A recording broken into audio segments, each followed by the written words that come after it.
নবম শ্রেণীর ছাত্র অয়নের বানানো দুর্গা প্রতিমা এবারে পুজোর এক্সিবিশনের জন্য নিয়ে যাচ্ছেন ফ্রেন্ডস ইউনিয়ন ক্লাবের সদস্যরা। বর্তমান প্রজন্মে যেখানে সমস্ত ছাত্রছাত্রীরা মোবাইলের বিভিন্ন অনলাইন গেম, সোশ্যাল মিডিয়া নিয়ে ব্যস্ত, সেখানে স্রোতের বিমুখে গিয়ে নজর কাড়ল আলিপুরদুয়ারের শিলবাড়িহাট উচ্চ মাধ্যমিক বিদ্যালয়ের নবম শ্রেণীর ছাত্র অয়ন দে। জানা গিয়েছে ছোট থেকেই পুতুল নিয়ে খেলার পাশাপাশি মাটি দিয়ে বিভিন্ন রকম পুতুল বানাতো সে। পরবর্তীতে বিভিন্ন ঠাকুরও বানিয়েছে অয়ন, কিন্তু এবারে দুর্গা প্রতিমা বানিয়ে তাক লাগিয়ে দিয়েছে ওই নবম শ্রেণীর ছাত্র। অয়নের মা কেয়া দে জানিয়েছেন সমস্ত হাত খরচা টিফিনের টাকা বাঁচিয়ে জমিয়ে রাখত সে, এবং এই প্রতিমা তৈরির জন্য যাবতীয় খরচ ওই টাকা দিয়েই করেছে সে। যদিও কোথাও প্রয়োজন হলে সাহায্য করত তার পরিবারের সদস্যরা। উৎসাহ দেওয়ার জন্য এগিয়ে এসেছেন ফ্রেন্ডস ইউনিয়ন ক্লাবের সদস্যরাও। যেখানে এখনকার ছাত্রছাত্রীরা মোবাইলে আসক্ত, যেখানে তাদের না খেলার মাঠে দেখা যায় না এইরকম কাজে, সেখানে দাঁড়িয়ে ছোট্ট অয়নের তৈরি এই প্রতিমা যথেষ্টই সুনাম কুড়িয়েছে পাড়া প্রতিবেশীদের কাছেও।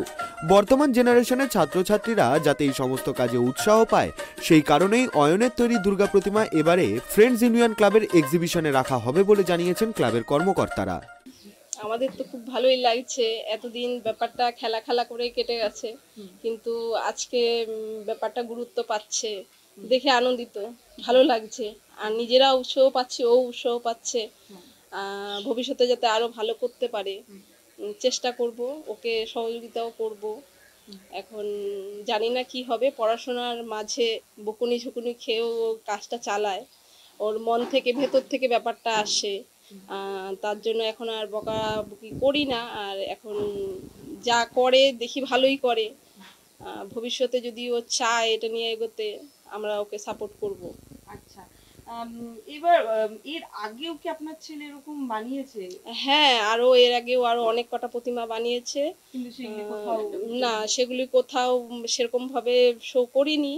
মাঝে মধ্যে ফেসবুক, ইউটিউবে দু একটা ভিডিও ছাড়া আছে, কিন্তু সেভাবে নজরদারি করিনি আর কি। এবারে এটা নজরে আসলো, এবার এটা নজরে আসলো।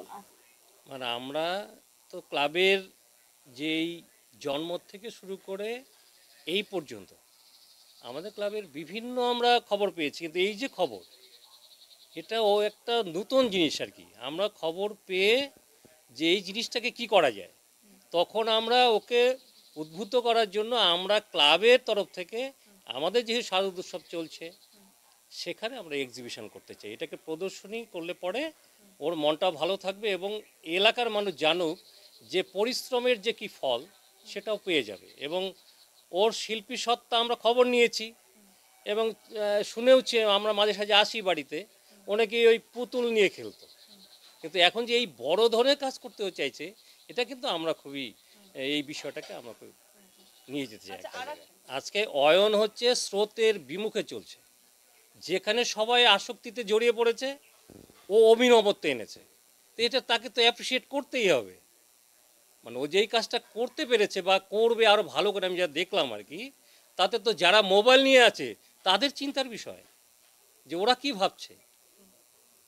তা আমরা চাই এটাকে আমাদের ক্লাবের মধ্যেই ও প্রদর্শনীতে থাকুক, এবং আমরা যারা ক্লাবের সিনিয়র আছি, জুনিয়র আছে, সবাই জিনিসটা দেখি। মানুষ তো খালি মোবাইলে নিয়ে ব্যস্ত, কেউ খেলার দিকেও যাচ্ছে না, আর এই সৃজনশীল দিকেও কিন্তু যাচ্ছে না। এই জন্য আমরা ওকে অভিনন্দন জানাই এবং ছোট শিল্পীকে আরও এগিয়ে যায়। অয়নের বানানো প্রতিমা এক্সিবিশনে যাওয়ায় খুশি পরিবারের সকল সদস্যরা। আলিপুরদুয়ার থেকে আনিশা পোদ্দারের রিপোর্ট, ট্রাইব টিভি।